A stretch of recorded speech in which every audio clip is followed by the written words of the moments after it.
Assalamualaikum warahmatullahi wabarakatuh. Alhamdulillah kita bisa bertemu kembali untuk melanjutkan materi bab 2 sejarah peminatan kelas 12. Judulnya adalah perkembangan iptek pada masa globalisasi dan dampaknya bagi kehidupan manusia. Kita awali dari globalisasi.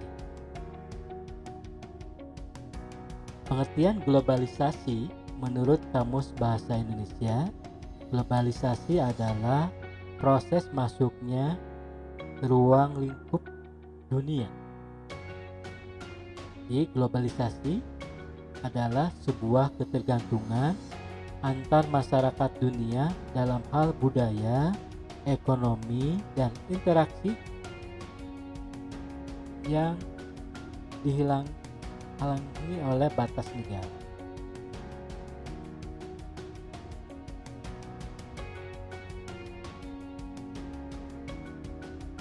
Di globalisasi ini sudah tidak lagi ada batas-batas negara. Semua serba terbuka dan dapat diakses oleh semua orang. Semua orang bisa mengetahui ada era globalisasi. Pada prinsipnya globalisasi adalah era keterbukaan, tidak dibatasi oleh negara. Itulah globalisasi. Nah, kita lanjutkan sekarang perkembangan iptek pada era globalisasi. Kita awali dari definisi revolusi teknologi. Revolusi teknologi pada era globalisasi membawa perubahan yang lebih revolusioner dalam berbagai segi kehidupan manusia. Karena perubahan-perubahan itu mengubah cara dan gaya kehidupan manusia dalam segala dimensinya. Revolusi teknologi adalah suatu perubahan mendasar dalam berbagai bidang yang berlangsung cepat dan berkaitan dengan fondasi atau pokok-pokok kehidupan masyarakat. Tujuan dari revolusi pada era globalisasi ini adalah untuk merobohkan dan menjebol sistem lama untuk menuju pembangunan sistem yang baru. Teknologi lahir karena adanya kebutuhan mendesak manusia untuk memenuhi kebutuhan tersebut mendorong manusia berpikir keras, memikirkan bagaimana cara-cara baru dalam bertindak. Contohnya adalah revolusi industri yang terjadi di Inggris.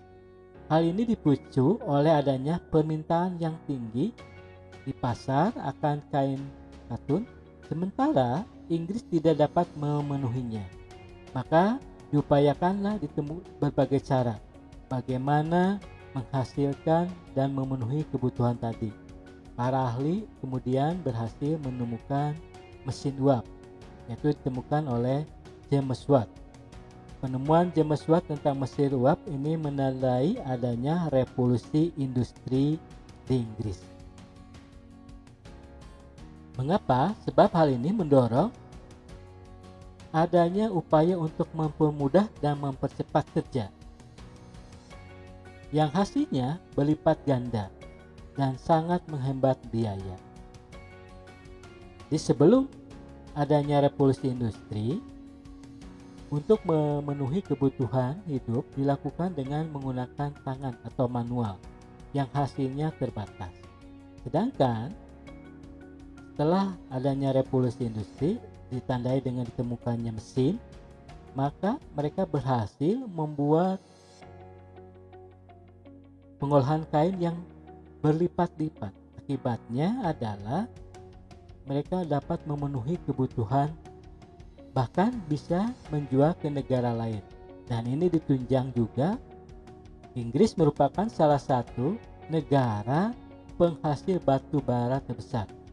Ini juga ditunjang oleh pemerintah Inggris memberikan kesempatan kepada para ilmuwan untuk menemukan hal-hal baru yang dapat dimanfaatkan untuk kemajuan teknologi.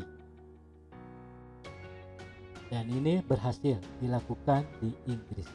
Dan ini juga mendorong Inggris merupakan salah satu negara imperialis terbesar.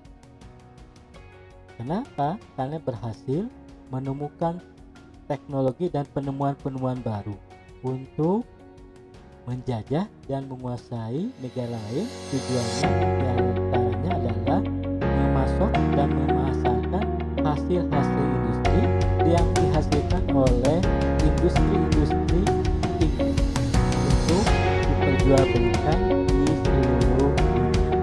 Dan Inggris merupakan salah satu negara yang memiliki sekali lagi wilayah jajahan terbesar di dunia.